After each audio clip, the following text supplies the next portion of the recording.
какво могат да работят твоите хора? Пак ще ми кажете, много интелигентни, имат големи професии. Работят и те обикновено са най-добрите в професията си, са най-хвалените и са най-избираните. Няма логика, в това не приемам. Напротив, има логика. Той, за да може да си набави капитал, за да играе, той трябва да го изкара от някъде.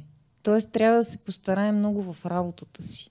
И съответно той е най-добрия в областта, в която се занимава. Да. И тук вече стигаме до едни други моменти, че чисто подсъзнателно тези реклами, аз много отдавна съм казвала, че рекламата е твърде много, ние не можем да се защитим срещу подсъзнателните нападки срещу нас, ако мога така да се изразя. Тоест, ако всеки ден си облъчвам с реклама и на всеки билборд има реклама и всички известни лица в страната ти рекламират това и всеки ти обяснява колко е добре и на всичкото отгоре няма закон, който да го забранява. Няма закон, който да забранява и рекламата и по-скоро се показва като нещо социално желателно.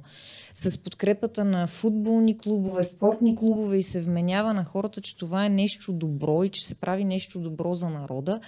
Ами от един момент нататък ти не можеш да се противиш на това и започваш да си или срещу него, или с него. И като виждаш, че все по-малко са тези срещу него, започваш да си с него.